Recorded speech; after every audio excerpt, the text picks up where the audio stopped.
मनीष और रिंकी राजपूत पति पत्नी हैं और 6 महीने के एक मासूम बेटे के माता पिता भी। 27 सितंबर 2020 से पहले तक इनकी जिंदगी बिल्कुल सामान्य थी और हंसी खुशी गुजर रही थी। मनीष वकालत की पढ़ाई कर रहा था और रिंकी उरई शहर के अभियोजक कार्यालय में सिपाही के पद पर तैनात थी। मगर अफसोस कि ये दोनों अब इस दुनिया में नहीं हैं। कैसे हुई मनीष और रिंकी की हंसती खेलती जिंदगी की तबाही, आइए हम जानते हैं। लेकिन उससे पहले अगर आपने हमारे इस चैनल क्रिमिनोलॉजी को सब्सक्राइब नहीं किया है तो उसे सब्सक्राइब करके बेल आइकन पर क्लिक कर दें ताकि आपको आगे आने वाली सच्ची घटनाओं पर आधारित कहानियों की वीडियोस की अपडेट मिलती रहे। रिंकी राजपूत ने दुनिया को इस वजह से अलविदा कह दिया क्योंकि उसकी मौत से 2 हफ्ते पहले 27 सितंबर 2020 को उसके पति की उसी के आंखों के सामने हत्या कर दी गई थी और मनीष की जान लेने वाले लोग कोई और नहीं बल्कि रिंकी के अपने परिवार के ही लोग थे।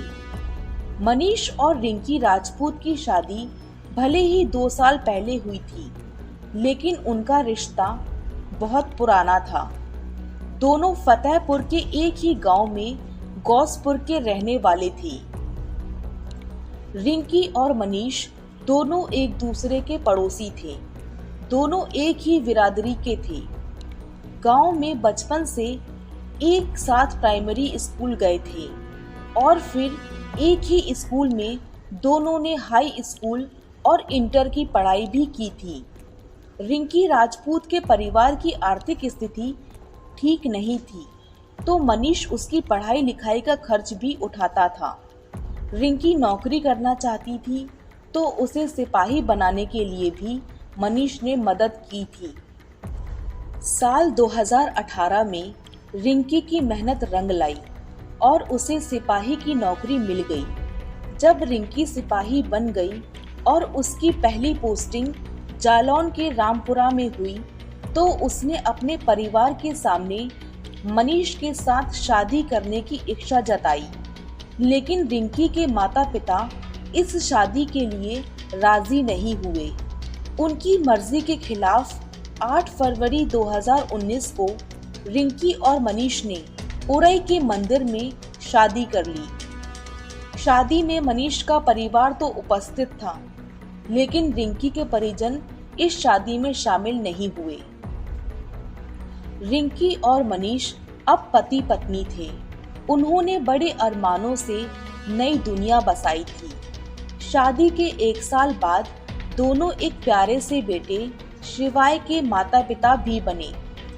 बेटा अभी 6 महीने का ही हुआ था कि 27 अगस्त 2020 गुरुवार की देर शाम रिंकी के पिता प्रेम सिंह, मामा देशराज और भाई अंकित अचानक इनके घर आ गए।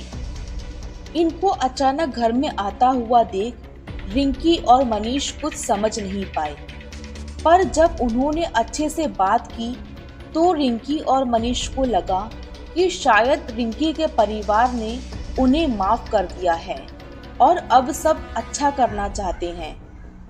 इसलिए दोनों ने निसंकोच उन्हें अपने घर पर बुलाया और बैठाया। सभी लोग घर में बैठकर मनीष से बातें कर रहे थे। रिंकी सभी के लिए खाना बना रही थी कि अचानक से उसके भाई अंकित ने रिंकी को पकड़ लिया और उसके पिता व मामा ने पति मनीष पर कुल्हाड़ी और चापड़ से ताबड़तोड़ वार शुरू कर दिया। रिंकी कुछ समझ नहीं पाई और जोरों से चिल्लाने लगी और रिंकी ने पति को बचाने के लिए भरसक कोशिश की, लेकिन तीनों के सर पर खून सवार था।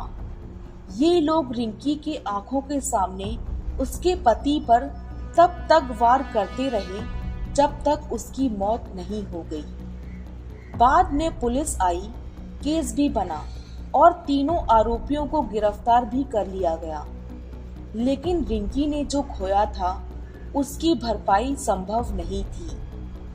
परिणाम ये निकला कि मानसिक तनाव के चलते रिंकी ने पति मनीष की हत्या के 14 दिन बाद 10 सितंबर 2020 को इस दुनिया से अलविदा कह दिया। हुआ ये था कि रिंकी अपने पति की मौत के बाद उरई से अपने गांव गौसलपुर आ गई। गौसलपुर आकर ससुराल में रह रही थी, लेकिन यहाँ गांव के लोगों ने उसे चैन से जीने नहीं दिया और उसे ही पति मनीष राजपूत की मौत का जिम्मेदार ठहराया गया। रिंकी कुछ दिनों तक इन तानों को सहती रही, लेकिन जब ये सिलसिला नहीं रुका तो 5 सितंबर 2020 को फतेहपुर के ग्राम लोटहा में मनीष के मामा के यहाँ आ गई। रिंकी उदास थी। मामा ससुर राम विशाल राजपूत और उनके परिवार वाले उसे समझाने का प्रयास कर रहे थे। इसी बीच गुरुवार के दिन वो खाना खाकर सो गई। बाद में जब इन लोगों ने आकर देखा तो रिंकी का शव उसके दुपट्टे के सहारे फंदे से लटक रहा था। पुलिस ने शव को फंदे से नीचे उतारा तो उन्हें दरवाजे पर ही फंसा हुआ 2 पेज का एक सुसाइड नोट मिला, जिसमें पति मनीष के लिए उसने लिखा है कि बाबू उसे बुला रहा है। रिंकी ने बेटे शिवाय की परवरिश की जिम्मेदारी देवर मनदीप को सौंपते हुए हत्यारों को मौत की सजा दिलाने की बात कही। उसने लिखा है कि हत्यारे पिता, भाई व मामा अगर जेल से छूटकर बाहर आ भी जाए तो भी उन्हें बख्शा ना जाए, हर हाल में उन्हें मौत मिले। परिवार वालों की मर्जी के खिलाफ जाकर शादी करना ही रिंकी और मनीष की बर्बादी का कारण बन गया। गांव के लोग रिंकी के पिता और भाइयों को इस शादी को लेकर ताना मारते थे। धीरे धीरे परिवार के लोगों में गुस्सा बढ़ता गया और इसी गुस्से ने एक जघन्य अपराध को अंजाम दे दिया, जिसमें 2 लोगों को अपनी जान गंवानी पड़ी और 6 महीने का मासूम शिवाय अनाथ हो गया।